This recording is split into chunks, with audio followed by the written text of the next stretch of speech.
आवाज हाँ okay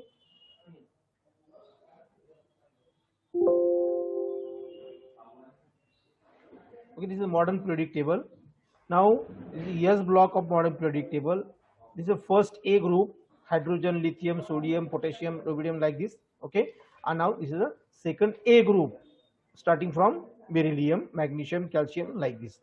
Okay, now this is second group. Now today we will discuss the comparative study of this second group elements, and which are also known as alkaline earth metals. Okay, now dear friends, you know that yes block elements. S block elements means the elements their last electron enter in a S atomic orbital. Such elements are known as S block elements. Okay. Now here S block elements contain two groups, first A group and second A group. Why? Because the capacity of S atomic orbitals, electron holding capacity of S atomic orbital is 2 only. That's why S block element involve two group only. Okay, that means first A group having electronic configuration, valence electronic configuration ENS1. Now on second A group, which is known as alkaline earth metals, okay, having electronic configuration ENS2, valence electronic configuration ENS2. Okay, that means here capacity of S atomic orbital 2 electron only. So yes block contain two groups. Okay, now here this is these two blocks, first A group, second A group, 1 number and 2 number. Okay, now this is a alkaline earth metal, beryllium, magnesium, calcium, like this. Now move towards next part, and which is important part, the comparative study of second A group elements. Okay, म्हणजे आपल्याला काय करायचं आता, second A group element जे आहेत, या second A group मध्ये element जे आहेत त्यांचं आपल्याला कंपेरेटिव्ह स्टडी करायची आहे. म्हणजे अल्कलाइन अर्थ मेटल जे आहेत त्याचे आपल्याला कंपेरेटिव्ह. मग आता ते एलिमेंट्स कोणकोणते आहेत, त्यामध्ये आहे beryllium, magnesium, calcium, strontium, barium and radiums. Okay, हे जे एलिमेंट्स आहे, रेडियम, हे जे एलिमेंट्स आहे, या एलिमेंट्सचं आपल्याला काय करायचं, कंपेरेटिव्ह स्टडी करायची आहे.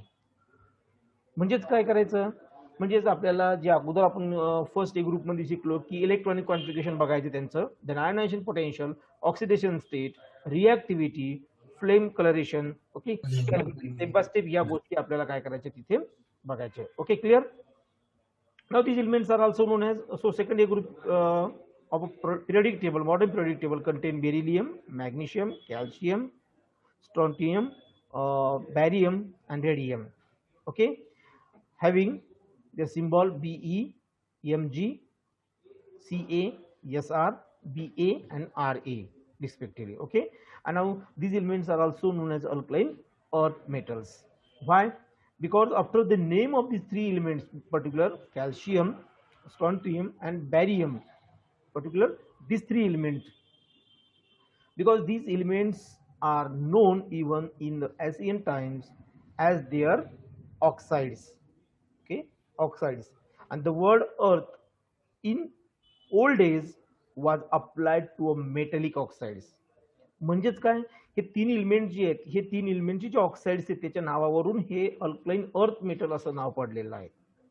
कारण जुन्या याच्यामध्ये जे मेटलिक जे ऑक्साइड्स आहेत, त्याला त्याला एक शब्द वापरायचा, अर्थ शब्द असं त्याला यूज करायचे आहेत. त्याच्या ऑक्साइड्सला जे की काय आहे, पाण्यामध्ये डिझॉल्व्ह होऊन काय करतात, अल्कली प्रोड्यूस करतात, म्हणून त्याला अल्कलाइन अर्थ मेटल म्हटलं.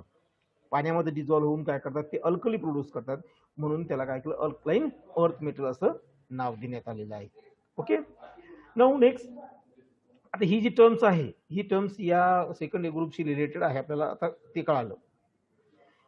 या ग्रुपमधील शेवटचे जे एलिमेंट्स आहेत, जसं की आपण फर्स्ट ए ग्रुपमध्ये बघितलं होतं, आय थिंक फ्रॅन्सियम, यामध्ये सुद्धा हा रेडियम जो हा रेडिओ ऍक्टिव्ह एलिमेंट्स आहे, having a similar property other elements of this group and studied separately along with the radioactive elements. म्हणजे काय, आता थोडक्यात याची जी प्रॉपर्टी आहे ही जरी थोडीफार याच्या सिमिलर आहे, पण एक डिफरंट डिस्टिंग्विश प्रॉपर्टी ते म्हणजे हा रेडिओ ऍक्टिव्ह आहे, आणि त्याच्यामुळे आपल्याला रेडिओ ऍक्टिव्ह एलिमेंटमध्ये सेपरेटली याला काय करावं लागतं, स्टडी याचा करावा लागतोय. ओके, बघा आता हे जे एलिमेंट्स आहेत, beryllium symbol Be, atomic number 4, magnesium symbol Mg, atomic number 12, calcium atomic number symbol Ca, calcium atomic number 20, then strontium Csr 38, barium Ba 56 and radium Ra atomic number 88. आता हे डिफरन्स जर आपण बघितला तर हा टोटल एक जो रो आहे तो रो कंप्लीट केल्यानंतरचा नेक्स्ट एलिमेंट स्टार्ट होणार आहे. लक्षात येतं सगळ्यांना. तर सुरुवातीला काय असतं आपल्याला माहिती आहे, प्रेडिक्ट टेबल आपण बघितला तर प्रेडिक्ट टेबलमध्ये आपल्याला हे माहिती आहे की हा जो पहिला ग्रुप आहे म्हणजे पहिला रो आहे यामध्ये 2 एलिमेंट आहेत. दुसरा रो जो आहे यामध्ये हे 8 आहे, तिसऱ्यामध्ये सुद्धा 8 आहेत. म्हणजे त्यामध्ये मग ती इन्क्रीजिंग ऑर्डर जी असणार यामधला डिफरन्स हा 8चा असणार आहे. कितीचा? 8चा. म्हणजे यामध्ये डिफरन्स 8चा, यामध्ये सुद्धा 8चा. राहिला प्रश्न इथे, तर या ठिकाणी पहिला एलिमेंट हा बेरिलियमच आहे. त्याच्या नेक्स्ट एलिमेंट जो आहे तो 8नी त्याचा ॲटॉमिक नंबर येईल. ओके. तर या ठिकाणी काय आहे म्हटलं आपण, लिथियम, बेरिलियम हे असे किती आहे या ग्रुपमध्ये, म्हणजे हा जो रो आहे, ग्रुप नाही, हा जो रो आहे या रो मध्ये सेकंड आणि थर्ड रो मध्ये, फर्स्ट रो मध्ये 2 एलिमेंट, सेकंड आणि थर्ड रो किंवा पिरियड म्हणा त्यामध्ये 8 एलिमेंट असतात त्यामध्ये. त्यामुळे तो ग्रुप मधला जर आपण विचार केला तो ॲटॉमिक नंबरचा डिफरन्स हा 8नीच असणार आहे. बघा, बेरिलियम 4 तर मॅग्नेशियम 12 म्हणजे 8चा डिफरन्स, आणि त्याच्यानंतरचा जो 8चा डिफरन्स येईल तो येईल कॅल्शियम. पण नेक्स्ट जे असतात त्यामध्ये टोटल 18 जो आहे, 18चा डिफरन्स त्यामध्ये आपल्याला पाहायला भेटतो. आणि नंतर जो लॅन्थेनाइड म्हणजे 6वा आणि 7वा याच्यामधला जो येतो बॅरियम आणि रेडियम, यामध्ये मात्र 32चा डिफरन्स त्यामध्ये आहे. कारण काय आहे, तुम्ही जर म्हणसाल सर याच्यामध्ये तर 18च येतात ग्रुप शेवटी, हो की नाही, पण आपल्याला माहिती आहे 6 आणि 7 मध्ये लॅन्थेनाइड आणि ॲक्टिनाइड ही सिरीज परत 14-14ची खाली असते. ओके, या ब्लॉकमध्ये म्हणजे ते हे 18 आणि ते 14 असे टोटल 32चा डिफरन्स त्यामध्ये येतो. तर आपल्याला ॲटॉमिक नंबरमध्ये डिफरन्स तो कळवेलच. बघा, याचा बेरिलियमचा 4 तर याचा 8 प्लस करा त्यामध्ये 12 येईल. मॅग्नेशियममध्ये 8 प्लस करा तर कॅल्शियमचा 20 येईल. याच्यामध्ये कॅल्शियममध्ये 18 ॲड करा तर तो SRचा जो येईल 38 येईल. अशा पद्धतीने काय होत राहतं. आणि मग नंतर 32चा डिफरन्स आहे. 32चा डिफरन्स आहे. का बरं? कारण तो जो रो आहे तो 6वा आणि 7वा रो आहे की ज्यामध्ये काय लॅन्थेनाइड आणि ॲक्टिनाइड सिरीज जी आहे 14 एलिमेंटची, म्हणजे ते एकूण 18 प्लस 14 म्हणजे 18 प्लस 14 असे 32 नंबरनी तो ॲटॉमिक नंबर पुढच्या याचा इन्क्रीज होणार झाला. क्लिअर? ओके. बघा, हे दिसतात आपल्याला. आता याचे डिस्टिंग्विश पॉईंट काय सगळ्यात महत्वाचा, सेकंड ए ग्रुप एलिमेंट जे आहेत ह्या दुसऱ्या ग्रुपमध्ये आहे, दुसऱ्या कॉलममध्ये आहे. त्याच्यानंतर इच प्रत्येक एलिमेंट जो आहे त्याच्यात त्याचे व्हॅलन्स सेल इलेक्ट्रॉन हे 2 असतात. ओके. त्याच्यानंतर त्याची रिॲक्टिव्हिटी ही लेस रिॲक्टिव्ह आहे as compare to the alkali metal. म्हणजे अल्कली मेटलच्या हिशोबाने जर आपण विचार केला, कम्पेअर केलं, त्याची रिॲक्टिव्हिटी ही कशी आहे, कमी आहे. ओके. आणि बघा आपल्याला थोडक्या एक फॉर्म दाखवला, हा मॅग्नेशियमचा आहे, हा बेरिलियम आहे, हा कॅल्शियम आहे, स्ट्रॉन्टियम आहे, बॅरियम आहे आणि हा रेडियम आहे. हे जे आपले एलिमेंट्स. ओके. आता आपल्याला next and most important part घ्यायचा तो म्हणजे त्याचे electronic configuration. Electronic configuration of secondary group elements. Okay. यावर क्वेश्चन असतो 4 मार्कासाठी. Give the electronic configuration of second A group elements और give the electronic configuration of alkaline earth metals. Okay. तर आपल्याला ॲटॉमिक नंबर माहिती आहे, बेरिलियम 4 वगैरे 12, calcium CA जो 20, SR जो आहे 38, BA 56 आणि रेडियम जो आहे, okay, radium atomic number 88. Okay. Now their electronic configuration. Now for their electronic configuration again you know that आपण ऑलरेडी 10वीला किंवा 12वीला म्हणजे 11वी-12वीला या दरम्यान आपण एक महत्वाची गोष्ट शिकलेला की फॉर इलेक्ट्रॉनिक कॉन्फिगरेशन लिहिण्यासाठी हॉल्स प्रिन्सिपल, हर्न्स रूल्स आणि अबाउस प्रिन्सिपल हे 3 प्रिन्सिपल आपण महत्वाचे त्यामध्ये काय केलेले आहेत, स्टडी केलेले आहेत. Okay. So according to aufbau principle electron कसे फील करायचे त्याला दुसरं नाव देतोय बिल्डिंग, है ना, बिल्डिंग अप प्रिन्सिपल म्हणजे स्टेप बाय स्टेप इन्क्रीजिंग ऑर्डरनी इलेक्ट्रॉन काय करायचे, फील करायचे. Okay. So move towards electronic configuration. First beryllium having atomic number 4. मग ॲटॉमिक नंबर 4 आहे त्याचा म्हणजे टोटल आपल्याला इलेक्ट्रॉन्स किती, त्याच्यामध्ये 4 इलेक्ट्रॉन्स या ठिकाणी आपल्याला दिसतात. So according to aufbau principle किंवा building up principle electronic configuration आपल्याला त्या ठिकाणी त्याचं बघायचं आहे. ते इलेक्ट्रॉनिक कॉन्फिगरेशन जी आहे ते कसं येणार झालं, या 4 इलेक्ट्रॉनच्या अनुषंगाने, म्हणजे first lower most 1s. Okay. आणि you know that again s जी ऑर्बिटल ॲटॉमिक ऑर्बिटल त्याची कॅपॅसिटी किती आहे, 2 इलेक्ट्रॉनची. तशीच पीची किती कॅपॅसिटी आहे, 6 इलेक्ट्रॉनची. देन नेक्स्ट जे घेतो आपण डी, त्याची किती आहे, 10 इलेक्ट्रॉनची. आणि एफ जर घेतली आपण त्याची कॅपॅसिटी किती आहे, 14 इलेक्ट्रॉन. ओके. किती, 14 इलेक्ट्रॉनची. या अनुषंगाने आपल्याला जसे इलेक्ट्रॉन्स आहे त्यानुसार फील करायचे. ओके. आणि फर्स्ट सेलमध्ये जी फर्स्ट सेल आहे अकॉर्डिंग टू नील बोहर नुसार आपल्याला ते आपण स्ट्रक्चर स्टडी केलेलं आहे ऑलरेडी. त्यामध्ये पहिल्यामध्ये 2 इलेक्ट्रॉन बसतात, सेकंड 2s2 बरं, नंतर येईल 2p, पण आपल्याकडे इलेक्ट्रॉन किती 4च आहे, म्हणजे 1s2 2s2 finish, electron finish झाले. So which is the valence shell? 2s2 acts as a valence cell. बघा ही ते valence shell electronic configuration 2s2. Okay, now same in case of magnesium. Okay, magnesium having atomic number 12 mg, त्याचा atomic number 12 आहे. Electronic configuration 1s2 2s2 2p6 3s2. Okay, that means here 2 8 2 8 2 2 8 2 म्हणजे 12 total. So valence shell electronic configuration 3s2 म्हणजे आपल्याला एक गोष्ट इथे clear लक्षात येत आहे की या ठिकाणी काय होतं, if we move from beryllium to radium, that means म्हणजे आपण वरतून खाली जर या ग्रुपमध्ये जात आहे त्यावेळेस काय आहे, व्हॅलन्स सेल इलेक्ट्रॉनिक कॉन्फिगरेशन हे आपल्याला S2 दिसतंय, म्हणजे S मध्ये 2 इलेक्ट्रॉन आहे, पण ऑर्बिटलचा नंबर जो आहे तो मात्र बदलत आहे. बघा इथे 2 3 4 ओके 5 6 7 लाईक दिस. यानुसार काय आहे, फक्त ऑर्बिटलचा number valence shell contain 2 electron. म्हणून आपण असं लिहू शकतो का, therefore the general valence shell electronic configuration, काय म्हटलं बघा लक्षात व्यवस्थित हा, general valence shell electronic configuration of second A group elements or alkaline earth metal is NS2.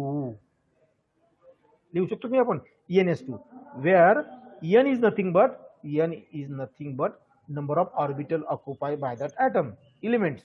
म्हणजे N is nothing but N equal to 2 to 7, 2 ते 7 हे या N ची संख्या किंवा व्हॅल्यू असेल. ती ऑटोमॅटिक काय होईल, from beryllium to radium increase होत जाईल 2 3 4 अप टू 7 respectively.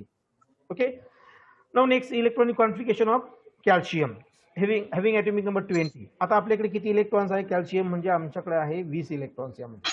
मग आता त्याचं इलेक्ट्रॉनिक कॉन्फिगरेशन कसं लिहिता येईल बघा, आपल्याला 20 च्या अनुषंगाने आपल्याला इलेक्ट्रॉनिक कॉन्फिगरेशन त्याचं बघायचं आहे.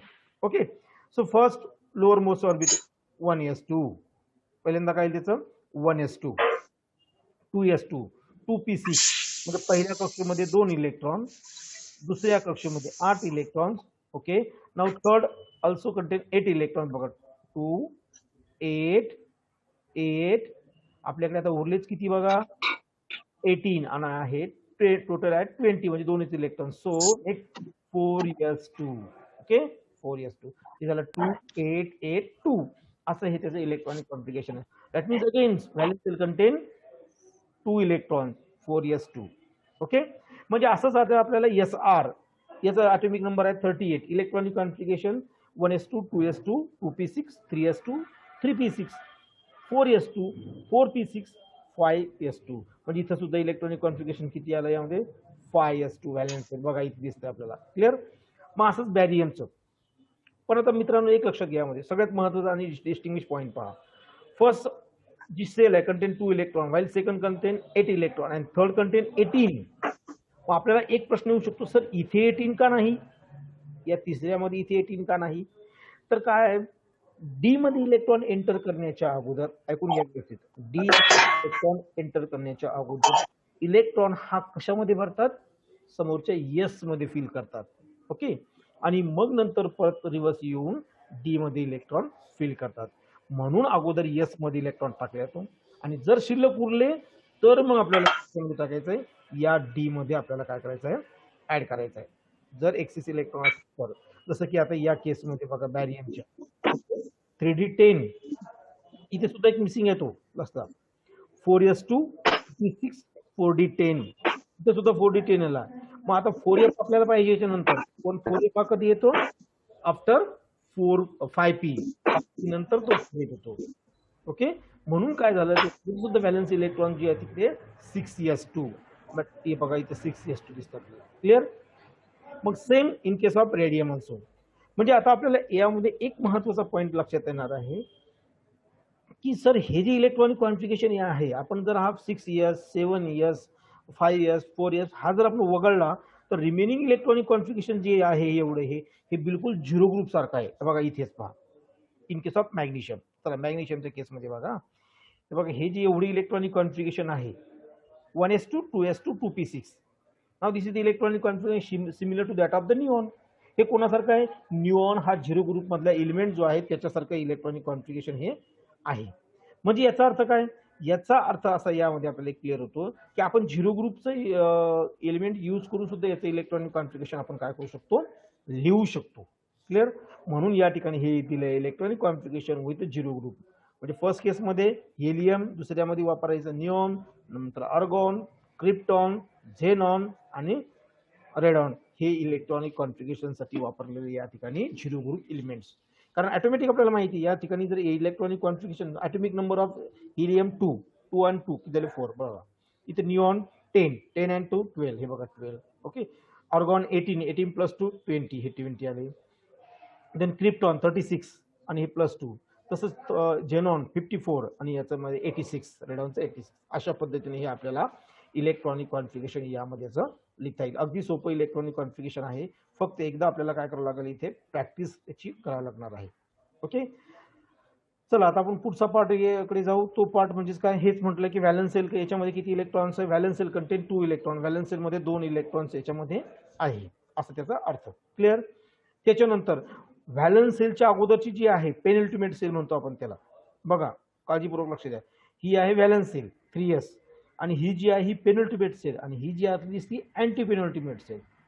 मग पेनल्टिमेट सेल मध्ये किती इलेक्ट्रॉन, 8 इलेक्ट्रॉन्स आहे. किती, 8 इलेक्ट्रॉन्स आहेत. 2s2 2p6 हे 8 इलेक्ट्रॉन्स आहे.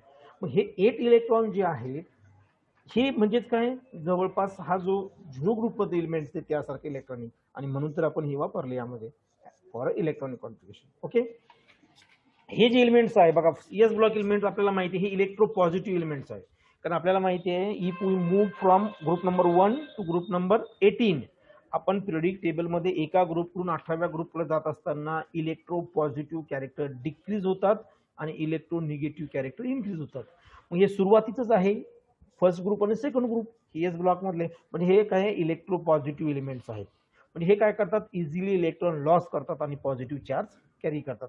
मग आता हा इझी इलेक्ट्रॉन किती लॉस करतो, याच्या व्हॅलन्स सेलमध्ये 2 इलेक्ट्रॉन आहे, तो 2 इलेक्ट्रॉन लॉस करेल आणि डायव्हॅलेंट आयॉन्स काय करेल, फॉर्म करेल. कारण त्यांनी जर इलेक्ट्रॉन लॉस केला तेव्हा त्याचं इलेक्ट्रॉनिक कॉन्फिगरेशन जे येतं ते similar to that of the zero group. एक आताच उदाहरण बघितलं आपण, या ठिकाणी हेच घ्या ना, मॅग्नेशियम घ्या. बघा मॅग्नेशियमनी जर हे 2 इलेक्ट्रॉन लॉस केले मित्रांनो, तर इलेक्ट्रॉनिक कॉन्फिगरेशन काय, 1s2 2s2 2p6. म्हणजे कोणासारखं, निऑन सारखं. जो कोण आहे झिरो ग्रुप मधला एलिमेंट आहे, इनर्ट गॅस एलिमेंट्स आहे. म्हणजे याचा अर्थ काय, आणि each and every elements have a tendency to attain electronic configuration similar to that of the zero group. प्रत्येक एलिमेंटची टेंडन्सी असते की इलेक्ट्रॉनिक कॉन्फिगरेशन हे झिरो ग्रुप सारखं करायचं. ठीक आहे. म्हणून हे काय करतील, 2 इलेक्ट्रॉन ते लॉस करतील. इथे तेच दिलेलं आपण यामध्ये. हे बघा यामध्ये असंच म्हटलंय की those element to electronic configuration may be represent NS1 and NS2 where n ही जी आहे प्रिन्सिपल क्वांटम नंबर जी आहे त्यानुसार जर आपण विचार केला त्याच्या आउटरमोस्ट सेलमध्ये जे इलेक्ट्रॉन्स आहेत ते तो काय करतोय, लॉस करतोय. ओके. आणि त्यानुसार तर आपण एस ब्लॉक म्हटलंय की एस ही त्याची आउटरमोस्ट सेल आहे. Since the last electron enter in S orbital these elements are turn as a S block element, हे आपल्या सगळ्यांना माहीत आहे. ओके. आता नेक्स्ट पॉईंट घेऊ आपण, आयनायझेशन एनर्जी और आयनायझेशन पोटेन्शियल. आयनायझेशन एनर्जी आणि आयनायझेशन पोटेन्शियल म्हणजे काय आपल्याला माहित आहे. आपण आता बऱ्याच वेळेस तोच पार्ट आपण रिपीट करत आहोत, पण तरी परत एकदा बघा. आयनायझेशन एनर्जी और ionization potential is nothing but amount of energy required to remove the valence shell electron, okay, of an isolated gaseous atom in a ground state. म्हणजे ग्राउंड स्टेटमध्ये आयसोलेटेड गॅसियस ॲटम आपण select केला असेल तर त्याच्या valence sale मधली किंवा loosely bounded electron जो आहे तो रिमूव्ह करण्यासाठी लागणारी अमाऊंट ऑफ एनर्जी. मग आता आपल्याला माहिती आहे की आता यामध्ये आपण अल्कली मेटलचा विचार केला तिथे एकच इलेक्ट्रॉन होता. हे अल्कलाइन अर्थ मेटल आहे, इथे किती इलेक्ट्रॉन असणार आहेत, 2. Single electron in valence shell of each alkali metals can be remove easily, तो इझिली रिमूव्ह करतो. या ठिकाणी जो आहे आता यामध्ये अल्कलाइन अर्थ मेटल मध्ये 2 आहे. मग यामध्ये फर्स्ट आयनायझेशन येईल आणि सेकंड सुद्धा आयनायझेशन यामध्ये आपल्याला पाहायला मिळेल. ओके. पण याचं जे आयनायझेशन पोटेन्शियलचा विचार केला आपण तर फर्स्ट आयनायझेशन पोटेन्शियल हे लो राहील आणि आपल्याला माहिती आहे सेकंड आयनायझेशन पोटेन्शियल हे नेहमी कसं असतं, जास्त असतं. आणि का असतं हे आपल्याला माहित आहे. But what is the actual trend of ionization potential in a second A group elements, की याची ॲक्च्युअल ट्रेंड कशी आहे, म्हणजे whether it is increases or decreases if we move from top to bottom, आपण टॉप कडून म्हणजे beryllium कडून बॅरियम कडे जात असताना हे आयनायझेशन पोटेन्शियल इन्क्रीज होईल की डिक्रीज होईल ते आपल्याला बघायचं आहे. तर ते काय होईल बघा, त्याची ट्रेंड आहे डिक्रीजिंग फॉर्म, म्हणजे बेरिलियम टू बॅरियम काय होईल, डिक्रीज होईल. आता हे का होईल याचंही कारण आपल्याला माहित आहे. का बरोबर? कारण बेरिलियमनी 2 सेल ऑक्युपाय केल्या कक्षा, तर बॅरियमनी 7 सेल ऑक्युपाय केलेले आहेत. म्हणजे काय झालं, व्हॅलन्स सेलचं आणि न्यूक्लियस जो आहे त्याचं डिस्टन्स वाढलं, म्हणजे ॲटॉमिक रेडिया वाढली. If increase atomic radia the attraction force in between nucleus आणि व्हॅलन्स सेल इलेक्ट्रॉन डिक्रीजेस. मग अट्रॅक्शनच जर कमी असेल तर ऑटोमॅटिक इलेक्ट्रॉन रिमूव्ह होण्यासाठी लागणारी एनर्जी कमीच लागेल. म्हणून काय होतंय, बेरिलियम टू बॅरियम आपण जसं जाऊ, टॉप टू बॉटम आपण या ग्रुपमध्ये मूव्ह होऊ, त्यावेळेस लागणारी जी एनर्जी आहे ती कमी लागणार. म्हणून पहा, in case of beryllium atomic first ionization potential is 899, म्हणजे नियर अबाउट 900 किलोजूल पर मोल एवढी आहे.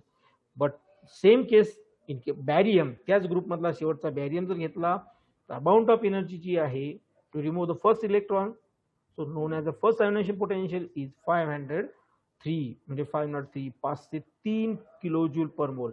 म्हणजे बघा काय झालं, 900 आणि 500 म्हणजे डिक्रीज होत चाललेलं आहे.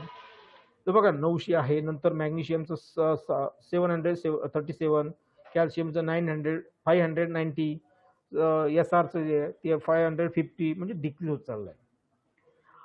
आणि सेकंड आयनेशन पोटेन्शियल बेरिलियमचं आणि फर्स्ट आयनेशन आणि बेरिलियमचं सेकंड आयनेशन इन्क्रीजिंग असणार आहे. काय असणार आहे ते, इन्क्रीजिंग फॉर्म त्याचा असणार आहे. म्हणजे 899 म्हणजे 900 बेरिलियमचं फर्स्ट आयनेशन पोटेन्शियल, पण तेच सेकंड आयनेशन पोटेन्शियल जे 1757, म्हणजे 1757 किलोजूल पर मोल. म्हणजे काय झालं, इन्क्रीज. आणि आपल्याला माहिती आहे की सेकंड आयनेशन पोटेन्शियल ऑलवेज काय असतं, हायर असतं than that of the first ionisation potential. कारण का बरं, कारण आपण सेकंड जो इलेक्ट्रॉन रिमूव्ह करणार आहोत तो आयॉन मधून करणार आहोत. ऑलरेडी डिफिशियंट असलेल्या सेंटर मधून आपण पुन्हा एक इलेक्ट्रॉन म्हणजे त्याला पुन्हा डिफिशियंट करणार आहोत, म्हणजे त्यासाठी लागणारी एनर्जी जास्त लागणार आहे. ठीक आहे. पण ऑर्डर जर बघितली सेकंड आयनेशनची जरी असली तरी ती कशी आहे, टॉप टू बॉटम डिक्रीजिंगच आहे. बघा बेरिलियमच्या केसमध्ये 1757, पण तेच आपण बॅरियमच्या केसमध्ये बघितलं तर 965 एवढीच एनर्जी त्यामध्ये. म्हणजे हे झालं आयनायझेशन पोटेन्शियलची ट्रेंड. ओके. हे आता या ठिकाणी आपल्याला सिंपल म्हणजे नेमकं काय असतं तिथे. बेरिलियम बघा, एक इलेक्ट्रॉन त्याचा काय झाला बेरिलियमचा, ओके, रिमूव्ह झाला. एक इलेक्ट्रॉन रिमूव्ह झाला बघा या ठिकाणी दिसतोय आपल्याला. आणि फर्स्ट आयनेशन पोटेन्शियल 899 म्हणजे 900 किलोजूल पर मोल. पण आता दुसरा इलेक्ट्रॉन रिमूव्ह करतोय तर कुठून करतो पहा बरं, तो आहे बीई पॉझिटिव्ह वरून. म्हणून लागणारी एनर्जी किती आहे, 1757 किलोजूल पर मोल एवढी आहे. कळतंय ना सगळ्यांना? Okay. Now this is due to the fact that the more difficult to remove an electron from the positive charge species, हे आपण ऑलरेडी आपल्याला माहित आहे, than that of the neutral species. Okay. Now alkaline earth metal would prefer to form +1 ions rather than second positive. म्हणजे या ठिकाणी का आपण डाय पॉझिटिव्ह आयॉन्स हे easily di positive ion form करण्यासाठी हे प्रिफर करतात. का बरं? कारण स्टॅबिलिटी इन्क्रीज होते. Because in case of dipositive ion और डायव्हॅलेंट जो कॅटायन फॉर्म होईल याचा, त्यावेळेस त्याचं जे इलेक्ट्रॉनिक कॉन्फिगरेशन असतं हे 0 ग्रुप सारखं असतं. ओके. म्हणून त्यामध्ये त्याचं काय आपल्याला +2 ऑक्सिडेशन स्टेट ही आपल्याला मोस्ट कॉमन त्या ठिकाणी पाहायला मिळते. However, no stable compounds these elements form in case of +1 oxidation state. अलग लक्षात, त्याच्यामुळे तो फॉर्म त्या ठिकाणी आपल्याला पाहायला मिळेल. ओके. म्हणजे याचं दुसरंही कारण असं आहे, greater the lattice energy associate with the M di positive ions formation as compare to the single positive. ठीक आहे. मग आता हा जो also +2 ions or excessively hydrated and large amount of energy, so known as a hydration energy. म्हणजे ज्यावेळेस आपण याचं हायड्रेशन करतो त्यावेळेस खूप सारी एनर्जी काय होते, रिलीज होती. त्याला हायड्रेशन एनर्जी आपण असं नाव दिलेलं आहे किंवा त्याला ते म्हणतोय तसं. ओके. म्हणजे हे जे आहेत अल्कलाइन अर्थ मेटल जे आहेत ते काय करतात, +2 ऑक्सिडेशन हे नॉर्मल कंडिशनला फॉर्म करण्यासाठी ते काय इझी आहे त्यांना ते, त्यामुळे त्याची स्टॅबिलिटी काय होते, इन्क्रीज होते. ओके. आता जनरली आपण काही त्यामध्ये डिस्टिंग्विश जर करण्याचा विचार केला तर बीई घ्या, बेरिलियम. बीई हा एक स्ट्रॉंग फॉर्म करतो दॅन दॅट किंवा EMG पेक्षा. EMG हा moderate tendency covalent bomb form करण्याची. ओके. बट अदर एलिमेंट्स जर आपण बघितलं खाली तर ते काय करतात, ते आयोनिक बॉन्ड फॉर्म करण्यासाठी प्रिफर असतात. ओके, म्हणजे मॅग्नेशियमच्या खाली जर आपण बघितलं तर म्हणजे हे एक यामध्ये एक काहीतरी त्याची ट्रेंड दिलेली आहे. म्हणजे अल्कलाइन अर्थ मेटल्स त्याची साईज जर बघितली आपण टॉप टू बॉटम ती इन्क्रीज होत जाते. आपण म्हटलं ना कशी ॲटॉमिक नंबर काय होतो, वाढतो, त्यावेळी नंबर ऑफ सेल वाढतात. नंबर ऑफ सेल वाढले म्हणजे रेडियस वाढला. ओके, पण हे अल्कलाइन अर्थ मेटल जे आहेत यांची जी साईज आहे तो कमी असले, चार्ज मात्र त्यांचा कसा असतो, हा जास्त आहे. न्यूक्लिअर चार्ज जो आहे कसा आहे, जास्त आहे ॲज कम्पेअर टू आपलं अल्कली मेटलच्या कम्पॅरिझनमध्ये. कारण त्यामध्ये एक इलेक्ट्रॉन जो आहे हा शिल्लकचा याच्याकडे आहे. अल्कली मेटलमध्ये एकच इलेक्ट्रॉन व्हॅलन्स सेल असतो, व्हॅलन्स सेलमध्ये असतो. But in case of alkaline earth metal यामध्ये 2 इलेक्ट्रॉन आपल्याला त्यामध्ये व्हॅलन्स सेलमध्ये पाहायला मिळतात. ओके, म्हणजे हा जनरल असा आयनायझेशन पोटेन्शियलचा पार्ट आपल्याला यामध्ये पाहता येईल. म्हणजे मला सर आता एवढं मोठं दिलं, ठेवायचं लक्षात काय, यात हेच लक्षात ठेवायचं की हा फर्स्ट आयनायझेशन पोटेन्शियल आणि सेकंड आयनायझेशन पोटेन्शियल दाखवतो. कारण कारण याच्या व्हॅलन्स सेलमध्ये 2 इलेक्ट्रॉन आहेत. Second ionization potential is always greater than that of the first ionization potential. आणि दुसरा सगळ्यात महत्त्वाचा पॉईंट द्यायचा आपल्या नंतरचा, की ionization potential is decreases from top to bottom. If we move from beryllium to barium, that ionization potential decreases. For example, in case of barium require 900 kilojoule per mole energy, while in case of barium require 500 kilojoule per mole energy. म्हणजे energy decrease होते हे असं सांगायचं. असं एवढ्या गोष्टी आपल्याला तिथे काय करावं लागेल, मेन्शन करावं लागेल. ओके, त्याच्यानंतरचा जो पार्ट आहे महत्वाचा तो आहे आपला ऑक्सिडेशन स्टेटचा. ऑक्सिडेशन स्टेटचा पार्ट आपण आत्ताच बघितला की नाही, आपण काय म्हटलं की +2 ऑक्सिडेशन स्टेटमध्ये म्हणजे 2 इलेक्ट्रॉन लॉस करूनच हा स्टेबल ऑक्सिडेशन स्टेट फॉर्म करतो. No doubt second A group element shows +1 आणि +2 ऑक्सिडेशन स्टेट. ओके, तसं आपण हा पार्ट उद्या डिटेलमध्ये घेणार आहोत. उद्या आपण याला घेऊ. त्याच्यामुळे आता